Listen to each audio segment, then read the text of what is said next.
Think you have seen every type of recreational vehicle and motorhome out there? Think again. Today we are traveling back in time to uncover 10 of the most bizarre, weird, and absolutely genius vintage truck campers ever built. We are talking about vehicles so strange you will wonder how they ever legally hit the highway. Make sure you stick around until the very end because our number 10 spot features a mind-blowing 3-story mansion that somehow fits into the back of a regular pickup truck. It is mathematically terrifying. If you love weird automotive history, smash that subscribe button, ring the bell, and let us know in the comments which of these crazy campers you would actually live in. Let us roll. When you think of a heavy-duty camper, the absolute last vehicle that comes to mind is the tiny, underpowered Volkswagen Beetle. Yet in the late 1960s and 1970s, a small company in Costa Mesa, California, looked at the iconic VW Bug and decided it was the perfect foundation for a motorhome. Enter the Superbugger. This wild contraption involved completely chopping off the body of a Beetle behind the front seats and dropping a miniature wood-framed camper shell directly onto the chassis. It featured a tiny sink, a stove, and seating for two, offering the ultimate minimalist road trip experience long before van life was a trending hashtag. However, this ambitious tiny home on wheels had a fatal flaw, which was the engine. The Superbugger relied on the Beetle's stock air-cooled 4-cylinder engine, which produced a blistering 60 horsepower on a good day.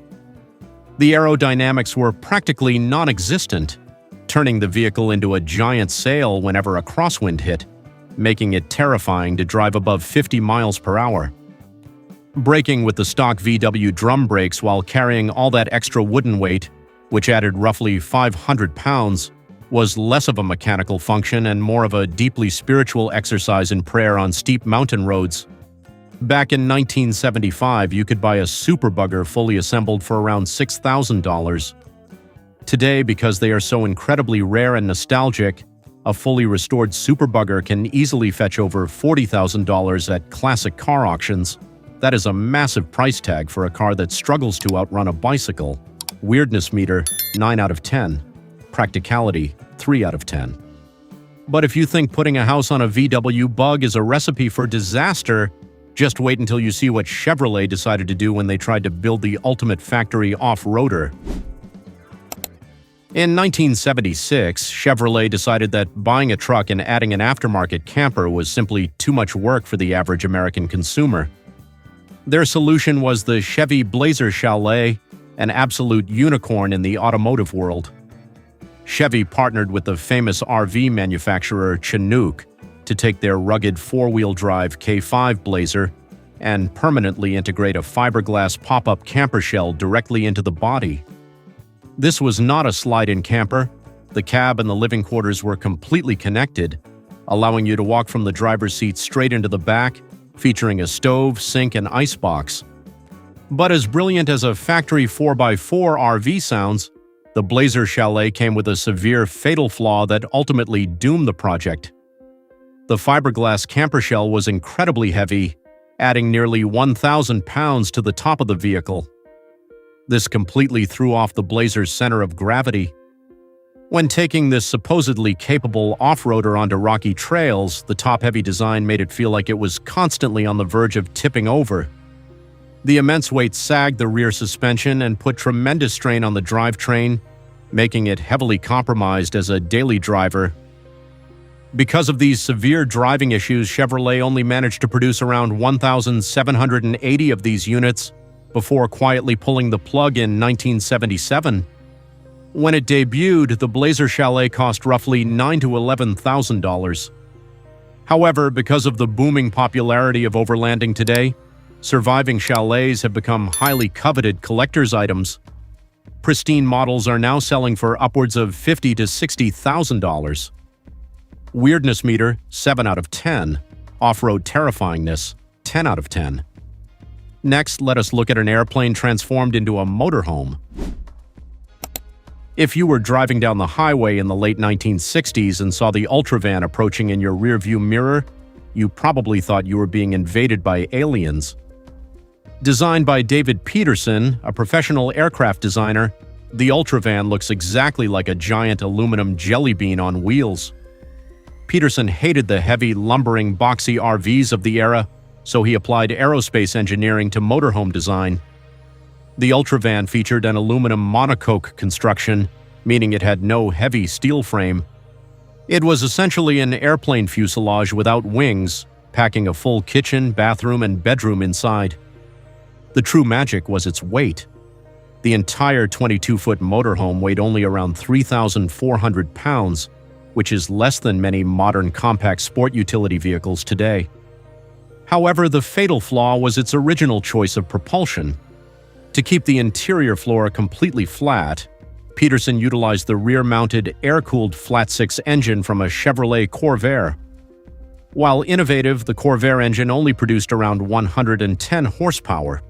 Paired with a basic automatic transmission, the early Ultravan was notoriously sluggish, struggling to maintain 50 miles per hour on long, steep inclines in the Rocky Mountains.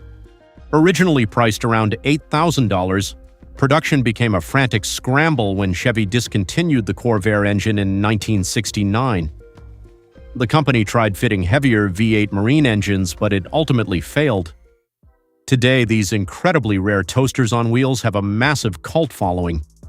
Finding one is incredibly hard, but fully restored models can demand prices over $40,000 from quirky automotive historians. Weirdness meter, 10 out of 10. Chance of being mistaken for a UFO, 100%. Up next, a motorhome that actually shifted gears like a European sports car. In the 1980s, motorhomes were massive fuel-guzzling bricks. Bill Collins, an automotive engineer famous for co-designing the iconic DeLorean DMC-12 time machine car, decided to change that forever by creating the Vixen 21 TD. Collins wanted a recreational vehicle that drove exactly like a European sports sedan, and the Vixen was an absolute engineering marvel. It was so remarkably low to the ground that it could easily fit inside a standard suburban garage. It featured a wind tunnel-tested fiberglass body, a massive panoramic windshield, and a phenomenally low center of gravity for high-speed stability. To make it even more European, Collins powered the 21-foot vehicle with a rear-mounted BMW turbo diesel engine paired with a Renault 5-speed manual transmission. Because of its aerodynamic shape and lightweight frame, the Vixen weighed around 5,000 pounds and achieved an unbelievable 30 miles per gallon. However, it possessed a fatal flaw: it was completely misunderstood by the market. Traditional American RV buyers wanted massive living rooms and automatic transmissions. They absolutely did not want to manually shift gears while sitting inches off the pavement in a vehicle that felt like a submarine. The roof was so low you could not stand up inside unless you popped up the hinged roof section, frustrating older buyers. Because it alienated its target audience, the company went bankrupt after building just 587 units. Back in 1986, this technological marvel would set you back $40,000. Today, tech-loving nomads snap them up for $30,000 to $50,000. Weirdness meter, 8 out of 10. Driving dynamics, 10 out of 10. But while the Vixen failed, our next camper gained a legendary reputation for off-grid reliability. Long before modern influencers were spending hundreds of thousands of dollars on custom Mercedes Sprinter vans, the ultimate off-grid adventure vehicle was the Toyota Sunraider 4x4. Introduced in the 1980s by Gardner Pacific, this was a brilliant combination of Toyota's legendary, indestructible Hilux pickup truck chassis and a lightweight aerodynamic fiberglass camper shell. Unlike modern campers made of easily water-damaged wood and cheap siding, the Sunraider's two-piece molded fiberglass shell was virtually leak-proof. With Toyota's bulletproof four-wheel drive system and a compact footprint, this little beast could climb up rocky trails that left traditional massive RVs completely stranded. However, the early Toyota RVs hit a terrifying mechanical fatal flaw that haunted owners. The original models, weighing around 5,000 pounds, heavily overloaded Toyota's standard half-ton rear axle. This axle was fitted with a fake dual wheel setup known in the community as foolies. The immense weight of the fiberglass shell, water, and gear put extreme stress on this 5-lug axle. Stories began pouring in of rear axles literally snapping in half while driving down the highway at 60 miles per hour, causing catastrophic accidents. Toyota eventually issued massive recalls to upgrade them to 1-ton full-floating axles. In the 80s, a brand-new Sunraider was an affordable $20,000. Today, prepare for a massive price shock.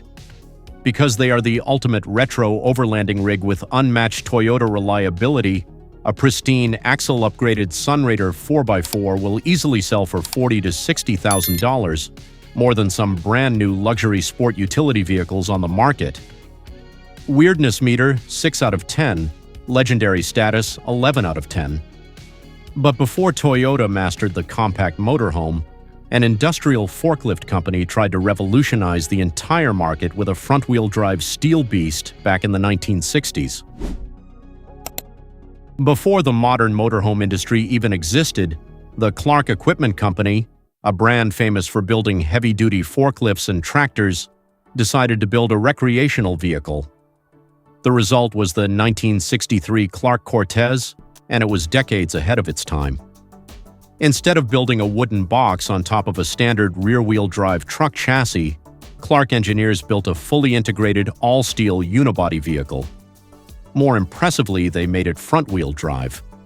By pulling the vehicle from the front and eliminating the bulky rear driveshaft, the Cortez featured an incredibly low, flat floor, allowing adults to stand up comfortably inside. It was a masterpiece of industrial packaging, but the Cortez's greatest strength was also its fatal flaw, the all-steel construction. Because it was built by a forklift company, they built it like a tank.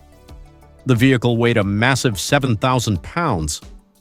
Early models were powered by an incredibly anemic Chrysler Slant 6 engine, making it painfully slow and struggling to reach highway speeds. Worse still, the entirely steel body lacked modern rust-proofing techniques. If you lived in an area with salted winter roads, the bottom of your innovative motorhome would quickly turn to orange rust dust. They were heavy, slow, and prone to dissolving in the rain.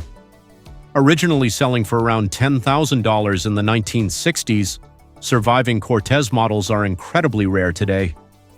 A fully restored, rust-free model can fetch upwards of $30,000 from niche collectors who truly appreciate its unique industrial history. Weirdness meter, 7 out of 10. Structural rigidity, 10 out of 10.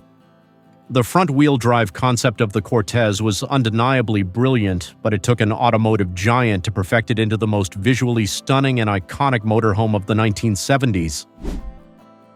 When General Motors decides to enter a market, they do not do it quietly, they drop a hammer. In 1973, they unveiled the GMC Motorhome, a vehicle that looked like it drove straight out of a sci-fi movie. Unlike other manufacturers who bought chassis from truck companies and bolted wooden boxes onto them, GM designed their motorhome entirely from scratch. Utilizing the massive front-wheel drive V8 powertrain from the Oldsmobile Tornado, the GMC featured an impossibly low, sleek aerodynamic profile. It utilized a revolutionary tandem-wheel air suspension system, making it ride like a luxury Cadillac while looking like a spaceship. Weighing in at over 10,000 pounds and stretching 26 feet long, it cruised effortlessly at 70 miles per hour. Despite being considered the best-driving motorhome ever produced, it was killed by a fatal flaw entirely outside of its control: global geopolitics. The massive 455 cubic-inch V8 engine got horrendous fuel economy, averaging around 8 to 10 miles per gallon. Right as production hit its stride, the 1973 oil crisis struck America. Gas lines stretched for miles, fuel prices skyrocketed, and suddenly no one wanted to buy a massive, thirsty luxury land yacht. GM simply could not justify the manufacturing costs during the fuel crisis, and production was abruptly halted in 1978 after nearly 13,000 units were built. In the 70s, this ultimate luxury machine cost upwards of $35,000. Today, the GMC Motorhome has one of the most passionate fan bases in the world. Fully modernized and updated versions are routinely sold for over $100,000, proving that brilliant design is truly timeless. Weirdness meter, 8 out of 10. Sci-fi swagger, 10 out of 10. But what if you wanted to build a weird camper yourself? In March 1974, Popular Mechanics magazine published do-it-yourself plans by designer Robert Q. Riley for an incredible home-built camper called the Boonbug. If you had a few $100s, some woodworking tools, and a lot of patience, you could transform a junked Volkswagen bus into an angular, futuristic off-road machine that looked exactly like a lunar rover from NASA. The plans called for stripping the 1-ton VW chassis down to the bare metal and constructing an entirely new body using nothing but plywood, polyurethane foam, and fiberglass resin, creating a truly aggressive cab-over-driving position. Powered by the original VW engine, it topped out at around 65 miles per hour. The fatal flaw of the Boonbug was entirely dependent on the skill of the person building it. Because it was a DIY project made primarily of wood, its highway safety and structural durability were highly questionable. If you did not seal the plywood perfectly with fiberglass, a few rainy days would turn your sci-fi rover into a rotting, moldy sponge. In the event of a high-speed crash, the wooden body offered virtually zero structural protection, meaning the driver unfortunately became the crumple zone. It was a brilliant concept for a cheap adventure vehicle, but relying on amateur carpenters to build highway vehicles resulted in terrifyingly sketchy creations. Because it was a DIY project, the original cost was just the price of a used VW and some lumber, maybe $1,000 total. Today, finding a surviving well-built Boonbug is nearly impossible. When they pop up, they sell for $15,000 to $20,000 purely for their retro-futuristic charm. Weirdness meter, 11 out of 10. Crash safety rating, -5 out of 10. Next, a fiberglass behemoth defining American family vacations. If you ever took a road trip in America between the 1960s and the 1980s, you almost certainly saw a Dodge Travco dominating the highway. Originally conceived by Ray Frank of Frank Motorhomes, the man who actually coined the term motorhome, the Travco was a massive leap forward for the industry. It featured an unmistakable aerodynamic two-piece fiberglass body bolted onto a heavy-duty Dodge truck chassis. It was one of the very first Class A motorhomes to offer true luxury, featuring rooftop air conditioning, flushing toilets, and full kitchens, looking like a giant, comfortable loaf of bread cruising. The Travco's fatal flaw, however, was its sheer, unadulterated mass. Weighing anywhere from 10,000 to 14,000 pounds, driving one of these fiberglass giants was exactly like steering a commercial cargo ship. The steering was famously vague, the brakes required massive leg strength to operate, and the tall, top-heavy vehicle suffered from terrifying body roll on winding mountain roads. Despite having a powerful Dodge V8 engine under the doghouse console, the immense weight of the thick fiberglass and heavy wood interior meant that getting up to highway speeds of 65 miles per hour took an absolute eternity. It was a luxurious house, but actually driving the house required the steady nerves of a commercial truck driver. A brand new Dodge Travco in 1965 cost around $9,000. Today, they are beloved by vintage RV restorers everywhere.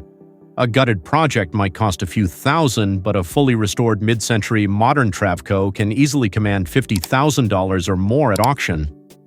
Weirdness meter, 5 out of 10. Nostalgia factor, 10 out of 10.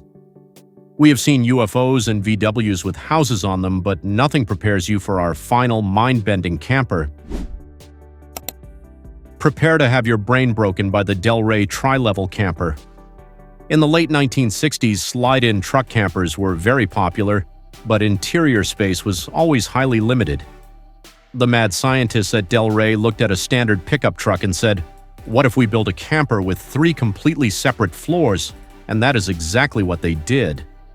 This towering monster, famously introduced around 1968, featured a top-level cab-over bedroom, a mid-level living room and dining area, and a sunken lower-level rear kitchen and entryway. It was an absolute architectural marvel. It somehow fit a split-level suburban home into the standard bed of a pickup truck.